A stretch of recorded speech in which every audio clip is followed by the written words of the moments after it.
नमस्कार और स्वागत है आपको रिच जिंदगी के प्रेरणादायक शो मुसाफिर में। आज हम बात करेंगे ऑपरेशन सिंदूर पर, एक ऐसा सैन्य अभियान जिसने सिर्फ सीमा पर गोलियों की गूंज नहीं बल्कि हर भारतीय के सीने में उठी आग को भी आवाज दी है। ये सिर्फ एक ऑपरेशन नहीं था, ये था सम्मान का जवाब, कायरता के विरुद्ध प्रतिशोध और भारत की सहन शक्ति के बाद उसकी शक्ति का परिचय। अप्रैल 2025 की बात है। जम्मू और कश्मीर के पहलगाम में एक पवित्र यात्रा अमरधाम तीर्थ यात्रा पर निकले थे 26 निर्दोष हिंदू सनातनी श्रद्धालु, परंतु उन पर हुआ एक प्लान टेरर अटैक। चुने हुए लोगों को मारने की ये घिनौनी साजिश मानवता पर हमला नहीं बल्कि बर्बरता की हद थी। क्या ऐसे लोग इंसान कहलाने के लायक हैं, जो अपने मजहब और देश के नाम पर कलंक हैं? भारत ने इस कायराना हमले के लिए पाकिस्तान स्थित आतंकी संगठन लश्कर-ए-तैयबा को जिम्मेदार ठहराया।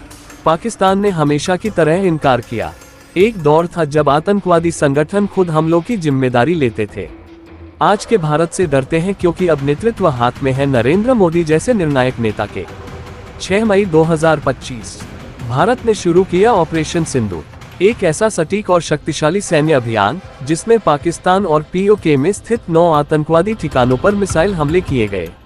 भारतीय रक्षा मंत्रालय के अनुसार ये हमले खासतौर पर उन ठिकानों पर किए गए जहां आतंकियों को ट्रेनिंग दी जाती थी, लॉन्च पैड थे और जहां से भारत में हमलों की योजना बनाई जाती थी।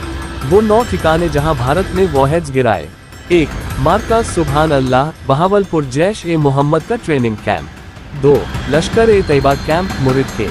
3 गुलपुर। 4 लश्कर कैंप सवाई। 5 बिलाल कैंप मुजफ्फराबाद जैश का launch pad. 6 Lashkar camp Kotli. 7 Barnala camp.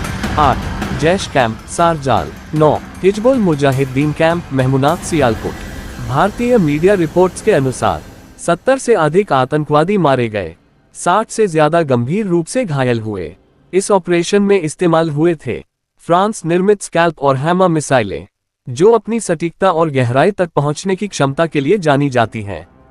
अब भारत और पाकिस्तान के बीच तनाव चरम पर है। पाकिस्तान ने इस हमले को युद्ध की घोषणा बताया और बदले की धमकी दी। लेकिन क्या वाकई पाकिस्तान में दम है?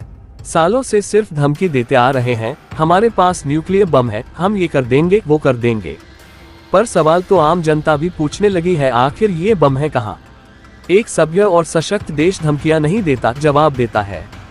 कुछ अफवाहें ये भी थी कि बांग्लादेश पाकिस्तान का साथ देगा, पर क्या देखा हमने? कुछ नहीं। क्या बांग्लादेश पश्चिम बंगाल या चिकन नेक पर कब्जा कर पाएगा? बिल्कुल नहीं। भारत को अब ऐसे देशों को स्थायी सबक देना चाहिए ताकि फिर कभी वो सर उठाने की हिम्मत न करे। सीमाओं पर दोनों ओर से गोलाबारी जारी है, एक दूसरे को दोष दिया जा रहा है। संयुक्त राष्ट्र, अमेरिका, यूके, रूस, सऊदी अरब और यूएई सभी ने संयम बरतने की अपील की है। पाकिस्तान फिलहाल सीधी जंग से बचते हुए कूटनीतिक और सीमित सैन्य प्रतिक्रिया की योजना बना सकता है। हालात संवेदनशील हैं और कभी भी पूर्ण युद्ध में बदल सकते हैं। ऑपरेशन सिंदूर केवल एक जवाब नहीं था, ये था उस भारत का परिचय जो अब चुप नहीं बैठता।